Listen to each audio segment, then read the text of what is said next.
Olá a todos, estamos aqui com mais um episódio da ASP Talks, um podcast da ASP. Hoje, para recepcionar nosso convidado, que vamos falar sobre cursos jurídicos no Brasil, estou aqui com o nosso sem-presidente, Eduardo Mandi. Eduardo, seja muito bem-vindo. Estamos aqui recebendo hoje o Rony Frois Duarte, que é ex-presidente da OAB de Pernambuco, conselheiro federal da OAB por Pernambuco e atualmente é diretor-geral da Escola Superior da Advocacia Nacional, a ESA Nacional. Seja muito bem-vindo. Obrigado, Flávio. Obrigado, Eduardo. Um grande prazer poder estar aqui nessa manhã falando um pouquinho das ações da ESA Nacional e dos nossos projetos em curso. Muito bem-vindo, Rony, aqui à ASP. E vamos ter uma conversa aqui, um bate-papo muito gostoso. Vamos lá.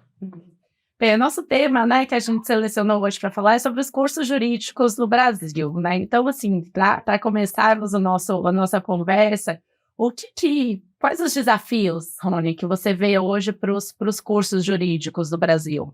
Hoje, essa semana, eu estava, inclusive, vendo jornal e eu vi que o presidente Lula criticou a quantidade de advogados que tem no Brasil. Nós deveríamos ter mais engenheiros. O número mais recente é que nós temos aí mais de 1.400.000 advogados e advogadas no mercado absolutamente saturado. E isso é fruto, em grande medida, todos nós sabemos, isso é chover no molhado, de um déficit na qualificação que resulta de um número absurdo de cursos jurídicos no Brasil. E aí a OAB vem tentando aí fazer o seu papel, que hoje nós estimamos que haja mais 5 milhões de bacharéis que não ingressaram na ordem, somados aos 1.400.000 que lá estão, mas são 6.400.000 pessoas, que nós consigamos aí qualificar essas pessoas e otimizar as perspectivas de ingresso no mercado de trabalho, um mercado de trabalho que é cada dia mais desafiador, porque nós experimentamos agora uma concorrência com os sistemas de inteligência artificial, sistemas informáticos. Isso já é uma realidade. Tem história em Recife, que ele dispensou mais de 50 advogados e advogadas que faziam um histórico contencioso de massa, e eles tinham advogados fazendo uma triagem das teses que chegavam nos juizados especiais, para identificar quando havia uma tese que ainda não havia uma resposta construída, para que fosse enviado para a produção. Instalar um sistema, o sistema já faz essa triagem, E, inclusive, o sistema já faz a montagem das peças de acordo com as teses que são identificadas para uma revisão final para um advogado. Então, isso já é um exemplo concreto do que nós experimentamos e, aliás, não é algo exclusivo da advocacia, Já há aí o prenúncio de que várias profissões vão acabar. Eu falava há pouco com o Roger, que gentilmente me recebeu hoje pela manhã, e eu falei, a OAB, a ASP, nós experimentaremos em breve um grande desafio, que é uma redução de tamanho. A gente precisa se preparar para isso, Eu creio que nós atingimos o ápice agora, em relação ao número de advogados inscritos e atuantes, e vamos passar aí por um decréscimo, e acho que na próxima geração, a advocacia em números voltará a ser o que ela era há 30, 40 anos, uma profissão muito mais enxuta em termos de quantidade de profissionais. E a solução para isso é a qualificação também, para evitar essa perda de trabalhos em massa. Sem dúvida, é a qualificação, especialmente a qualificação do ponto de vista tecnológico. Então, o advogado hoje, para não perder o seu trabalho para a máquina, tem que aprender a trabalhar com a máquina, e operar esses sistemas de inteligência artificial. E vocês na OAB Nacional também estão olhando para isso e tem projetos também nesse sentido, Rony? Eduardo, a solução é exatamente essa, É você se aproximar dos mecanismos tecnológicos e, em outra vertente, procurar fazer o que a máquina não é capaz de fazer. A máquina ainda não é capaz, pelo menos numa perspectiva de horizonte de tempo mais estreita, de ter soluções criativas que compatibilizem com o intelecto humano, Mas essa afinidade tecnológica é algo que já nos é imposto. E eu, pessoalmente, tenho uma grande dificuldade por uma questão geracional, e a gente precisa ser capaz de vencer isso. E, precisamente, para poder enfrentar esse desafio, a ESA Nacional ela já disponibiliza, né, alguns cursos em relação à utilização de inteligência artificial. Nós lançamos um projeto há 2 ou 3 meses que chama Iniciação à Advocacia.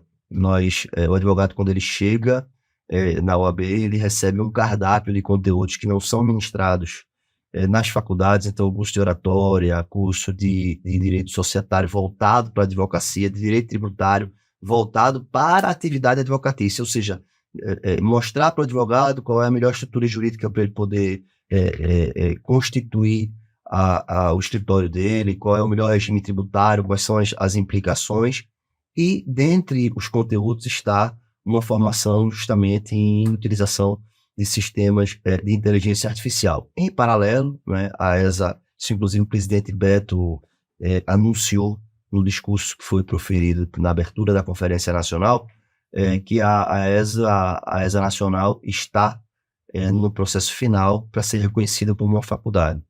Uma faculdade de Direito? Não. Na verdade, a faculdade ESA, ela está orientada no ponto de vista da graduação justamente para poder vencer esse tipo de desafio. Ajudar o advogado e o pessoal de apoio dos escritórios a se qualificar na atividade meio, ou seja, aprender tecnologia, aprender gestão, aprender atendimento, não é? Você ser capaz de dar uma formação em tecnologia para a utilização dos sistemas disponíveis, né? Também para as pessoas que colaboram com os advogados no ambiente dos escritórios.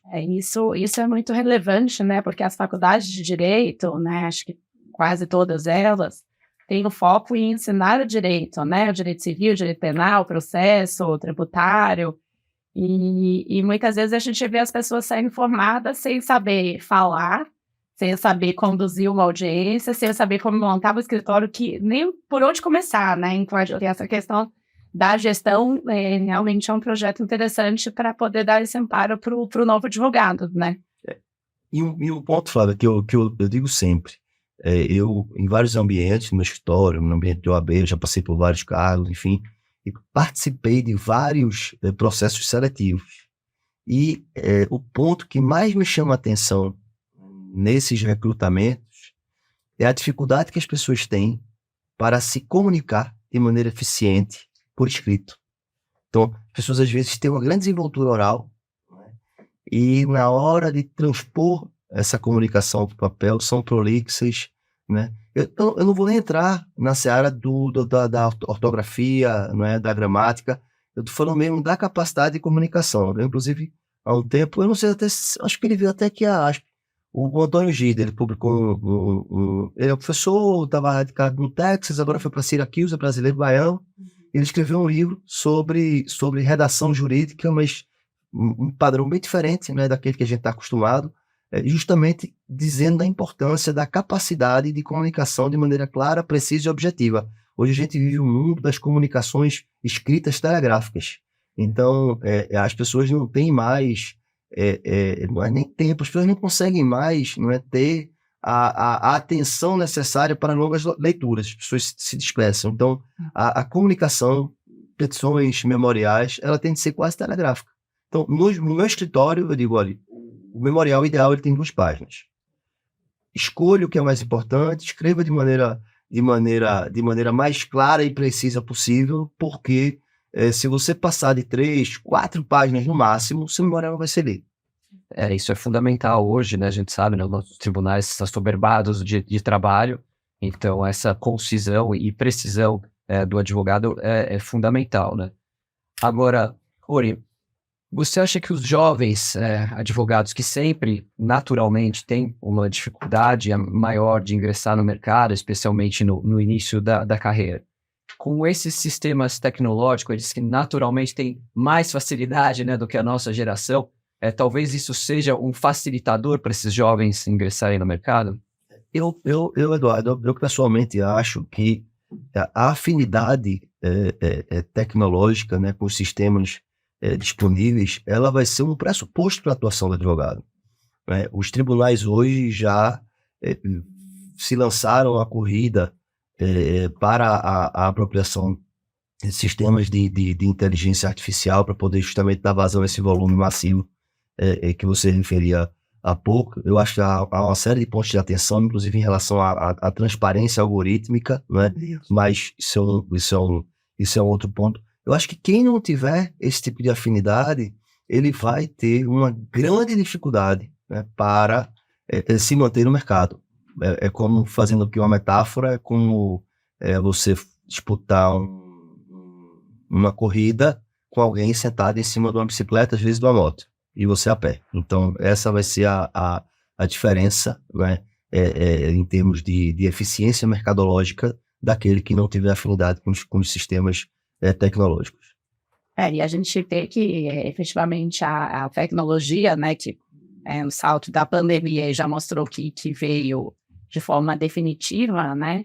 E agora a inteligência artificial, né, que até os tribunais superiores já reconheceram que já estão usando, estão buscando melhorias de ferramentas para aumentar o uso, né? Então, realmente, o advogado também precisa, né, estar atrelado e saber como trabalhar com ela a seu favor, né? Sim, inclusive, as pessoas pensam muito, né, na advocacia contenciosa. Mas se a gente for partir para a advocacia consultiva, você também vai ter, né, olha, eu posso até dizer que em determinados ambientes de trabalho, imagine vamos lá, uma advocacia consultiva imobiliária onde alguém precise de um contrato de locação, né? Então, a figura do advogado, ela pode, inclusive, vir a ser dispensada por conta da disponibilidade desses sistemas, né? Então, a partir de premissas pré-estabelecidas, montar, né, as cláusulas que melhor interessam aquele sujeito dentro daquele contexto. Então, esse é o tipo, né, de desafio que nós vamos ter. Não, sem dúvida nenhuma, né? E como você mencionou, os tribunais também já estão usando isso, e a questão da transparência algorítmica também é muito importante, né? A ASP também está preocupada com isso, nós já até, inclusive, oficiamos alguns tribunais, né, para entender como isso tem sido utilizado. Isso também, imagino que isso também seja, né, uma preocupação, né, da OAB em âmbito federal, né? Sim, né, nós temos lá uma comissão de direito digital, inclusive, que vem atuando fortemente para assegurar, inclusive, o marco regulatório da inteligência artificial, que é um assunto que vem sendo debatido mundialmente. Todas as semanas o New York Times tem uma matéria trazendo, né, inclusive hoje na Europa, eles estão avançando aí com a regulação. Eu pessoalmente, em termos regulatórios, eu tenho muita descrença, né, em relação à efetividade desses mecanismos fora das grandes plataformas, né, dos grandes players da tecnologia, porque você tem ambientes que estão completamente fora do controle e do policiamento dos órgãos internacionais. Então, isso facilmente qualquer desenvolvedor poderia se instalar, né, num país livre de regulação e aí conseguir desenvolver livremente sem qualquer tipo de amarra, qualquer sistema, né, de inteligência artificial. Eu inclusive, fiquei muito surpreso. Aquele Harari, aquele historiador, aquele israelense, tal, que fez aquele autor daqueles best-sellers, né, Os Sábios, enfim. Ele fez um artigo no New York Times há uns meses, inclusive o ministro Barroso, numa palestra recente, até fez referência a esse artigo. E ele diz o seguinte: uma pesquisa feita com 700 gestores de grandes projetos de inteligência artificial responderam à pesquisa. E 50% deles disseram que acreditavam que era de 10% ou mais a chance da humanidade ser erradicada ou subjugada por sistemas de inteligência artificial. Porque o sistema, ele eu não entendo nada de tecnologia, eu estou reproduzindo o que eu li, mas ele diz que o sistema ele tem uma autonomia que os próprios programadores não entendem os caminhos que eles passam a seguir. Então, é uma lógica, né, que não guarda afinidade com a humana, as pessoas simplesmente não conseguem soluções, né, para problemas que eles chegam, os sistemas, que são completamente novidadeiros, inusitados. E aí alguém fala, mas 10%? Aí o autor, o Luiz Barroso até reproduziu isso, mas o autor bota no artigo e fala, imagine que você entrasse no avião e o piloto, quando vocês sentassem, dissesse assim, olha, esse avião aqui tem 10% de chance de não chegar ao seu destino. Você continuaria embarcado? Então, essa é a realidade da inteligência artificial hoje, né? Há um ambiente de faroeste, né? Tá todo mundo aí. As pessoas não entendem, eu não entendo, o homem médio, né? Não entende nem o que isso significa, tá? E os próprios especialistas em tecnologia estão receosos e se juntaram justamente para poder discutir esses caminhos. Então, é algo que deve, né, ocupar muito as nossas atenções em todos os âmbitos da vida. Em 2024, acho que vai ser o grande assunto, né, não só para nós da área jurídica, mas o grande assunto da humanidade. No final de 2023, a gente teve a visita de um professor de Harvard aqui na ASP, tratando exatamente da inteligência artificial. E trouxe exatamente isso que você falou agora, né? Que uma gigante da tecnologia estava desenvolvendo realmente um produto e chegou no momento que ninguém sabia como parar o que estava fazendo. Então optaram, né? Tiraram da tomada e falaram, não, calma, né? Não é o momento ainda, precisamos entender melhor. Né? Então, como regular e como trabalhar com isso, eu acho que ninguém sabe nem o que está desenvolvendo mesmo. Então, isso E você vê, Flávia, se a gente voltar um pouquinho, naquele episódio da Cambridge Analytics, você teve o sistema eleitoral dos Estados Unidos, né, a democracia norte-americana, reconhecidamente, né, o celeiro, pelo menos teórico, dos valores democráticos, que foi impactada por um sistema extremamente rudimentar. Por quê? O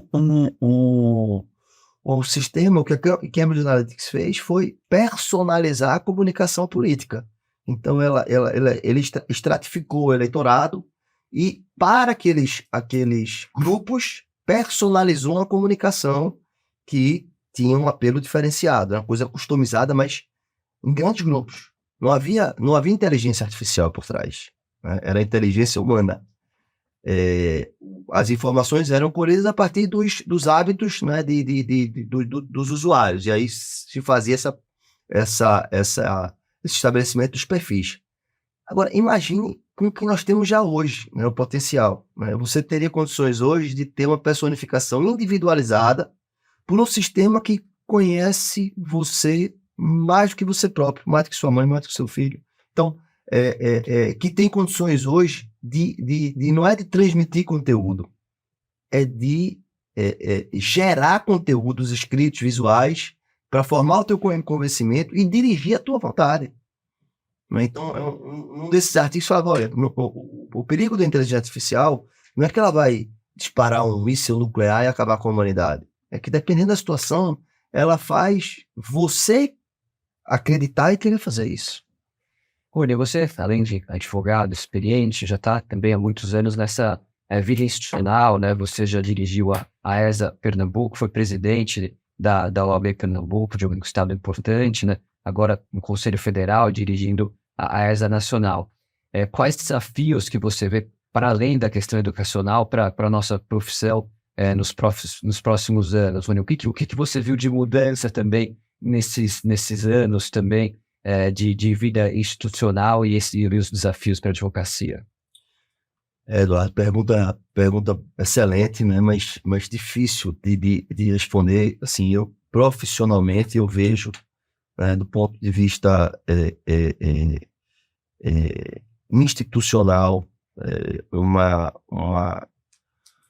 uma série de desafios, eu falava há pouco, né? A gente vai passar por um processo de encolhimento. Esse processo de encolhimento ele vai estar necessariamente atrelado, inclusive, a um empobrecimento da classe. A gente vê uma proletarização da advocacia. Várias vezes eu entro pelo Brasil afora em Ubers e o sujeito, quando vejo o sujeito, é um advogado que está ganhando mais dirigindo Uber do que advogando. Isso é fruto também, né, de um processo de desvocacionalização, né, onde as pessoas... E aí eu não falo só da advocacia, eu falo de todo o sistema judiciário. Eu sou de uma geração, eu estou com 49 anos, e eu venho de uma geração onde meus pais são advogados liberais e nunca tiveram emprego. Eles disseram para mim: meu filho, que você não faz concurso, você é mais tranquila, uma vida mais segura, você tem aí uma aposentadoria, se acontecer alguma coisa, você está protegido, etc.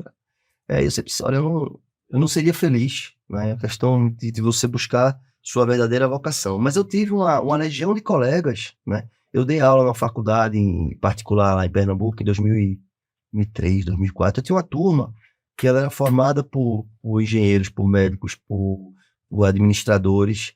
Por que vocês estão aqui? Porque um é médico, outro é físico, outro é dono de engenho, tal. Vocês fazendo direito, por quê? Todo mundo queria fazer concurso, né? Então, era uma geração que queria estabilidade em uma posição, independentemente, né? Até de conhecer o dia a dia, a rotina, né? Eu fui juiz eleitoral, desembargador eleitoral em Pernambuco por 4 anos. O pessoal falava: você gostou? Eu disse: adorei. O que é que você mais gostou? Eu digo: de descobrir que eu não tenho a menor vocação para ser magistrado, que minha vocação é a advocacia, porque é uma atividade muito repetitiva, burocrática, você está sob um patrulhamento constante. Então, particularidades, né? E eu não vou falar nem de recompensa financeira, porque eu acho que isso é secundário, mas aquela coisa do perde, do ganha da advocacia, de você ter há uma dinâmica, né, diferente. Para o magistrado, tudo é muito, muito indiferente. Então, esse processo, tá, de desvocacionalização, onde a advocacia foi escolhida por uma legião de pessoas que de uma opção residual, que te via na advocacia como uma etapa, né, necessária para o ingresso em um concurso público, né? Essas pessoas hoje, né, são pessoas que passam... Vou falar aqui da minha família. Eu tenho uma cunhada que ela é arquiteta, adorava arquitetura, era realizada na profissão, mas trabalhava muito e ganhava pouco, enfim, meu time de arquiteto não era para terminar, final de semana, enfim. Ela fazia direito, ela passou 5 anos fazendo direito, ela passou com aproveitamento extraordinário, não passou no concurso, parou de estudar para o concurso, continuou, né, durante um tempo, com um tempo parcial de dedicação à arquitetura, agora largou, voltou novamente para o história de arquitetura em tempo integral. E esses 5 anos que ela investiu, ela tem inscrição na ordem, né, mas talvez tivesse sido melhor aproveitado se ela tivesse aprofundado os conhecimentos daquilo que ela tinha vocação, daquilo que ela gostava, que é o conselho que eu dou para todo mundo. Então, essa legião de pessoas, né, que vão se afastando, até com alguma frustração, acho que isso é um desafio que a gente tem. Para os que ficam, né, a gente tem, infelizmente, um judiciário que, por um lado, a pandemia ela foi extremamente importante para que nós nos aproximássemos das tecnologias. O Brasil foi um dos poucos países onde nós não tivemos sobressalto no funcionamento do judiciário, né, por conta da implantação do PJE. Mas hoje, né, eu vejo, isso é uma coisa que me preocupa demais, uma terceirização sem precedentes da atividade judicante. Então, os juízes, né, por uma série de fatores, eles são, cada dia, né, menos juízes e mais gestores de varas. Vou dar aqui um exemplo. Quando eu era garoto, eu falei há pouco que meu pai é advogado, eu comecei a frequentar a história dele muito cedo. A primeira audiência que eu fui na minha vida, eu tinha 8 anos de idade, a partir dos 14, eu saí da escola e ia para a história do meu pai. E aí eu fazia algumas pesquisas para ele, Lex, Adicoas, e o orgulho, né, de alguns magistrados era ter uma decisão, né, da sua relatoria ou até uma sentença publicada nesses repositórios. Então era um orgulho qualitativo. era a qualidade que trazia o orgulho. Faz muitos anos que eu só escuto, não é, magistrados próximos se jactarem de serem os primeiros nas listas de produtividade. Um orgulho meramente quantitativo.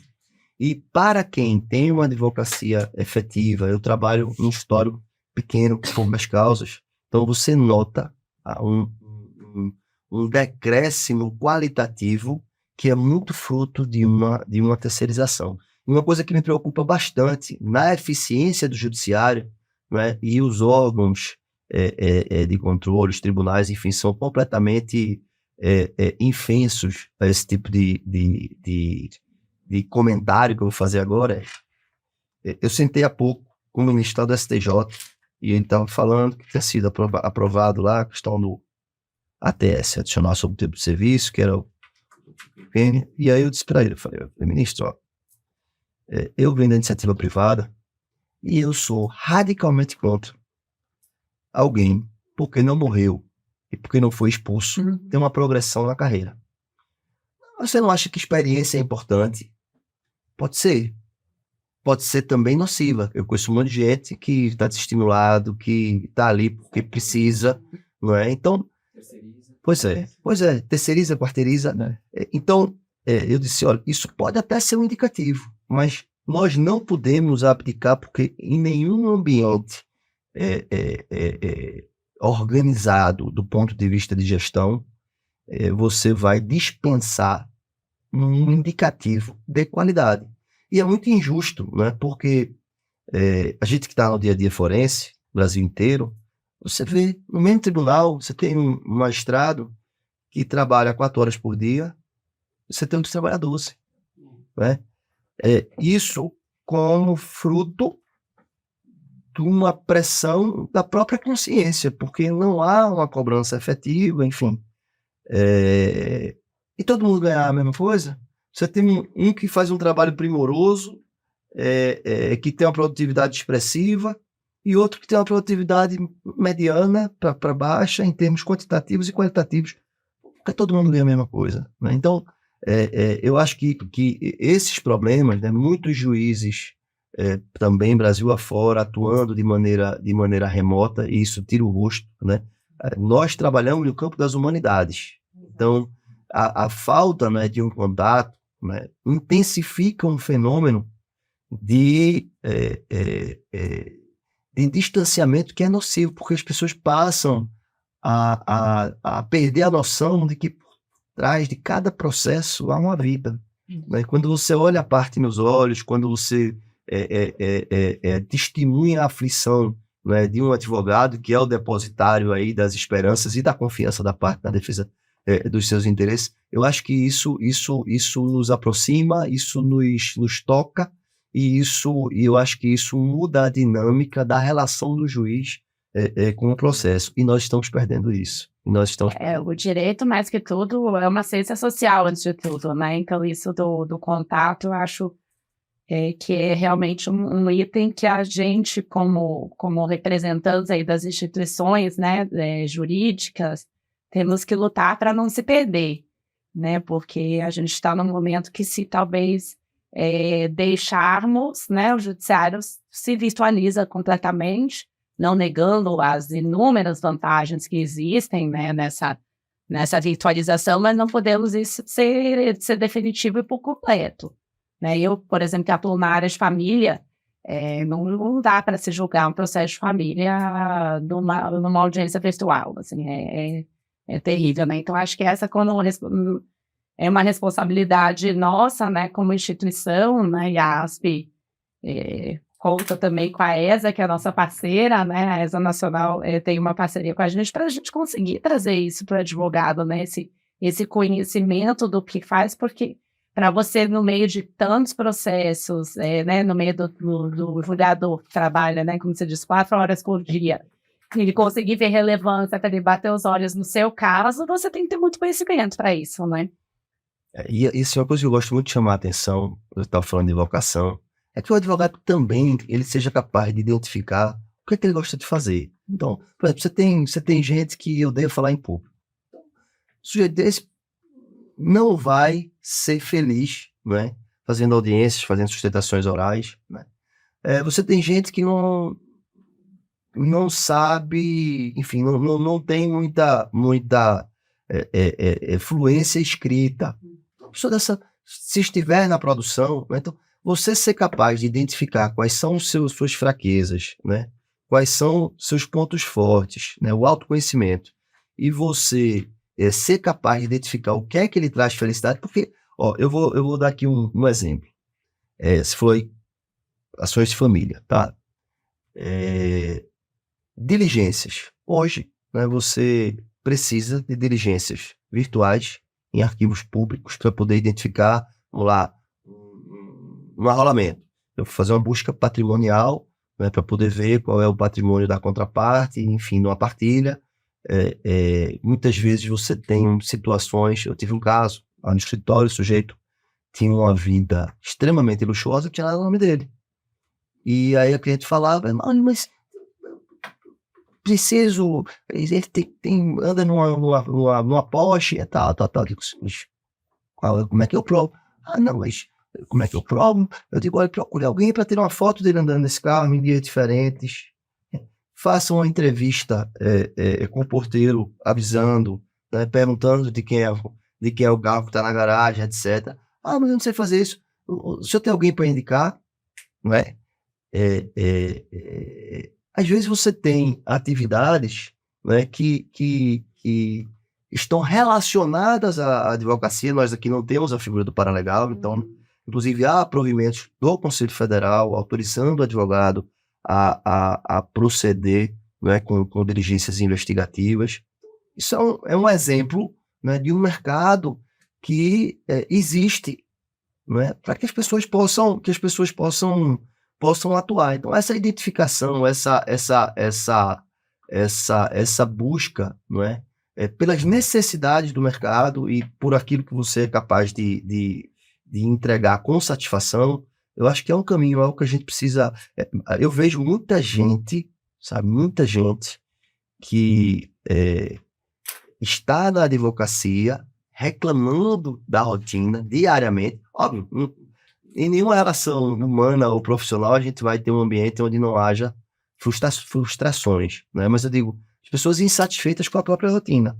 Minha esposa, agora há pouco, ela se encontrou, né? Ela era advogada de família e ela começou a atuar numa consultoria. Ela era muito organizada, tal, começou a atuar na consultoria na área de gestão. Agora foi convidada para assumir a diretoria jurídica de uma grande empresa na área de energia. E ela falou, eu não quero mais voltar para a vivência do escritório, sobretudo em direito de família, porque emocionalmente, né, a gente sabe que cobra um preço. Então, cada um buscar aí o seu ambiente, que eu acho que o que é mais importante, né, para todos nós é buscar a felicidade. Se a gente considerar que a gente passa mais tempo no trabalho do que com a nossa família durante a nossa vida, então eu acho que é algo que as pessoas devem refletir. Eu brincava sempre com os concurseiros. Eu digo, olha, imagine você dar todos os dias, né, numa profissão onde sua alegria vem uma única vez por mês, que é quando você recebe o pagamento. Porque muitos escolheram a profissão única e exclusivamente por conta disso. E eu sinto muita pena quando eu vejo o arrependimento, né, de muitos colegas que já estão numa idade mais avançada e que se arrependem das escolhas que fizeram. É disso que eu tenho medo, é isso que eu gosto de chamar a atenção para que as pessoas evitem. Isso é importante, o que você falou, realmente, porque assim, no direito tem muito campo, né? E com a tecnologia está surgindo também novos campos, né? Nós aqui na ASP, a gente tem também um projeto que é uma incubadora, né? A gente te traz empresas aqui, Legal Techs e Law Techs, que estão desenvolvendo tecnologias, né? Para tentar fomentar aqui alguma tecnologia que possa ser utilizada, né, em larga escala para advocacia. Mas tem um exemplo interessante que você falou. Recentemente nós tivemos uma reunião no Hospital Albert Einstein, aqui em São Paulo, que eles também têm um hub de tecnologia lá muito forte, né? E quem cuidava desse hub de tecnologia era justamente o enfermeiro. que estava lá atuando nessa área de tecnologia. Isso pode acontecer na nossa profissão também. Alguém que não se encaixe perfeitamente, mas pode acabar trabalhando, né? Até mesmo se fizer algum curso de programação, talvez trabalhar programando os sistemas, né, da advocacia. Então tem a própria área financeira ligada ao escritório de advocacia. Então não é só a advocacia propriamente disso. Então essa visão que você traz, né, quase que com o olhar aqui 360 da advocacia, é muito, muito importante também. Isso que você falou é super interessante, Eduardo, porque pronto, você falou, é um novo mercado, ou seja, o sujeito, eu não vou advogar, eu vou identificar a necessidade da advocacia, e aí, veja, o sujeito pode criar aí um unicórnio. Veja, hoje você já tem empresas que estão provendo, que é outra coisa que eu queria falar, questão da assimetria informativa, né? No judiciário, está falando de desafio, o que a gente tem hoje? Tá? Grandes corporações, grandes escritórios investem em sistemas que vão te dar uma jurimetria. Eles vão te dar dados, né, decisórios importantes para você ter uma definição estratégica em relação ao encaminhamento da demanda, do problema jurídico, vamos falar assim, porque necessariamente pode não ser judicial. Mas, sendo judicial, eu vou ter um indicativo de probabilidade de ganhar, de perder uma determinada causa. Eu vou poder saber qual é o range, né, a faixa de exposição à condenação que eu dou. E se um lado só, né, da demanda tem isso, ele está numa desvantagem informativa, há uma assimetria, né, e isso pode ser ruinoso. Tá?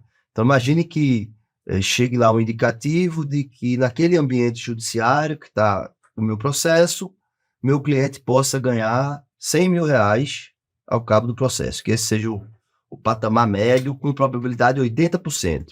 Eu não sei disso. O sujeito vem para mim e faz uma proposta, vou te pagar R$30 mil, vamos fazer aqui um acordo?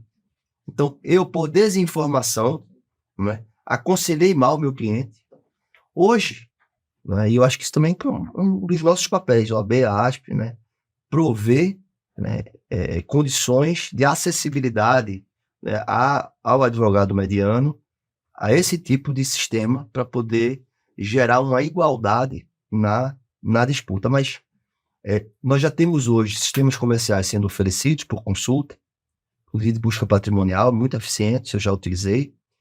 Mas o advogado ele pode, identificando essas necessidades, desenvolver um sistema que seja de interesse ou da advocacia ou do mercado, mas dentro de uma perspectiva